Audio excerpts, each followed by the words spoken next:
दोस्तों, हाल ही में श्रीलंका के प्रेसिडेंट रानिल विक्रमसिंघे भारत के दौरे पर हैदराबाद हाउस न्यू दिल्ली पहुंचे, जहां भारत की तरफ से एक बहुत बड़ा प्रोजेक्ट का प्रपोजल श्रीलंका के आगे रखा गया। इस प्रोजेक्ट के जरिए एक पाइपलाइन कनेक्शन दोनों ही देशों के बीच जोड़ा जाएगा। इतना ही नहीं, इस प्रोजेक्ट का सिग्निफिकेंस भारत की सबसे बड़ी और महान पौराणिक कथा रामायण के राम सेतु से जुड़ा हुआ है, जिसको लेकर कुछ वक्त पहले काफी ज्यादा वाद विवाद भी हुआ था। इंडिया और श्रीलंका के बीच शुरू होने वाले इन न्यू प्रोजेक्ट के बारे में हम आज की इस वीडियो में विस्तार से बात करने वाले हैं। लेकिन उससे पहले अगर आप हमारे चैनल पर पहली बार आए हैं तो चैनल को सब्सक्राइब कर बेल नोटिफिकेशन जरूर दबा लें, जिससे हमारी आने वाली डेली ऐसी वीडियो आप तक सबसे पहले पहुंच सके।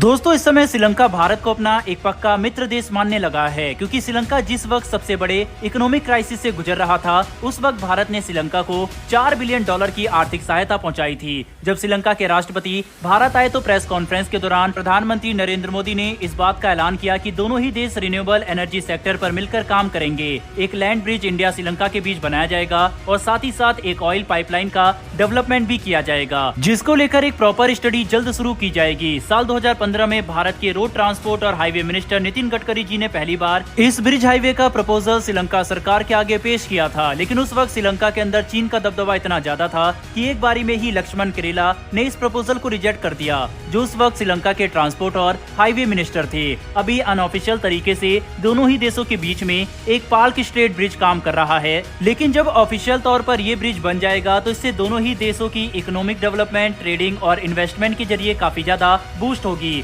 इतना ही नहीं, ट्रांसपोर्टेशन कॉस्ट भी 50% तक घट जाएगी। ऐसा इसलिए क्योंकि अगर आप मैप में ध्यान से देखेंगे तो भारत और श्रीलंका के बीच में बड़ी ही पतली लाइन नजर आएगी। जब भी किसी शिप को अरेबियन सी से बे ऑफ बंगाल की तरफ भेजना होता है, तब दोनों ही देशों के बीच में ये रास्ता निकाला नहीं जाता, बल्कि श्रीलंका के निचले हिस्से को पूरी तरीके से क्रॉस करके बंगाल की खाड़ी में शिप को ले जाया जाता है। इन सब में वक्त और पैसा दोनों ही काफी भारी मात्रा में खर्च हो जाते हैं। इस ब्रिज से भारत और श्रीलंका के अलावा बिम्स्टेक को भी ज्यादा पावर मिलेगी। बिम्स्टेक का फुल फॉर्म है bay of Bengal initiative for multi sector technical and economic cooperation. Bharat के आसपास जो 7 पड़ोसी देश हैं, वो सभी इससे जुड़े हुए हैं। उन सभी के साथ अपने टेक्निकल और इकोनॉमिक कॉर्पोरेशन को बढ़ाने के लिए सब देश आपस में रेल और रोड नेटवर्क से जुड़ रहे हैं। लेकिन सिर्फ श्रीलंका ही है जिसके साथ अभी तक कोई कनेक्शन नहीं हो पाया। लेकिन अब इस नए प्रोजेक्ट के जरिए ये जल्द मुमकिन होगा। वहीं कुछ सालों पहले सेतु समुद्र नाम के प्रोजेक्ट को शुरू करने का फैसला किया गया था, जिसके जरिए ये स्टेटमेंट दी गई थी कि राम सेतु को तोड़ा जाएगा और एक नए तरीके का कंस्ट्रक्शन इस पर होगा,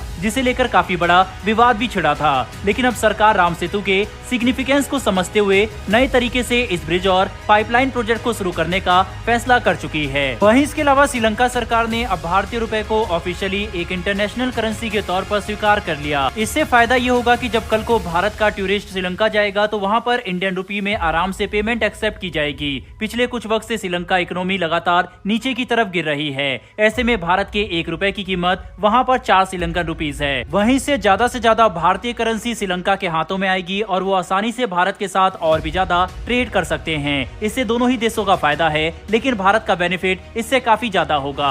बहरहाल दोस्तों, बढ़ते हमारी दूसरी खबर की तरफ। यह अपडेट इंडियन नेवी की तरफ से निकलकर सामने आई है। भारत की नौसेना अपने एक बहुत ही बड़े प्रोग्राम को लॉन्च करना चाहती थी, लेकिन टेक्निकल फेलियर की वजह से उन्हें लगातार इसमें देरी का सामना करना पड़ रहा है। इस प्रोग्राम का नाम है निर्भय। भारतीय नौसेना अपने निर्भय प्रोग्राम के चलते स्वदेशी तरीके से बनी हुई क्रूज मिसाइल का टेस्ट एडवांस लेवल पर करना चाहती है, जिसका सबसे पहला टेस्ट साल 2013 में हुआ था। लेकिन उस वक्त ये पूरी तरीके से तैयार नहीं था। लेकिन 10 साल बाद भी इसमें काफी ज्यादा देरी का सामना हमारी सेना को करना पड़ रहा है। इसीलिए भारतीय नौसेना अपने क्रूज मिसाइल का अल्टरनेटिव अपना रही है, जिसका नाम नेवल क्रूज मिसाइल है, जिसे पहले नेवल स्कैल्प कहा जाता था। यह एक फ्रेंच मिसाइल है जिसके अंदर एक्सेप्शनल प्रिसीजन और extended stand of range capabilities मौजूद है। इस वीडियो में आगे हम आपको भारतीय नौसेना की इस नई लेवल क्रूज मिसाइल के बारे में विस्तार से बताने वाले हैं, जिसे हाल फिलहाल में भारतीय नौसेना अपने जखीरे में शामिल करने का फैसला कर चुकी है। MDCN मिसाइल का ऑफर सामने से फ्रेंच डिफेंस मैन्युफैक्चरर MBDA ने भारतीय नौसेना को दिया है। दोस्तों, हाई सबसोनिक स्पीड वाली ये मिसाइल 1400 किलो की है और इसकी लंबाई 6.5 मीटर है। इस फ्रेंच मिसाइल के काफी सारे एडवांटेज है, लेकिन उन सब में सबसे बड़ा और इम्पोर्टेंट एडवांटेज है इस मिसाइल की एक्सेप्शनल एक्यूरेसी, जो इसे बाकियों से काफी अलग बनाती है। ये काफी दूर से अपने सैन्य लक्ष्यों पर एकदम सटीक तरीके से हमला करने में सक्षम है। निर्भय मिसाइल में टेक्नोलॉजिकल फॉल्ट की वजह से अभी तक जो पोटेंशियल इस मिसाइल में मौजूद होना चाहिए था, वह भारतीय नौसैनिकों को हासिल नहीं हो पाया। इसीलिए फिलहाल अपनी submarine submarine launch cruise missile capabilities को एक्सपेंड करने के लिए भारत MDCN मिसाइल को अपना रहा है। और हाल दोस्तों, इस वीडियो में इतना ही, लेकिन श्रीलंका के साथ हुई भारत की इस बड़ी मेगा डील के बारे में आपकी क्या राय है, कमेंट बॉक्स में लिखकर जरूर बताइएगा। साथ ही हमारी आने वाली डेली ऐसी वीडियो के लिए चैनल को सब्सक्राइब कर बेल नोटिफिकेशन अवश्य दबा लें। फिर मिलेंगे ऐसी एक नई वीडियो के साथ। धन्यवाद। जय हिंद।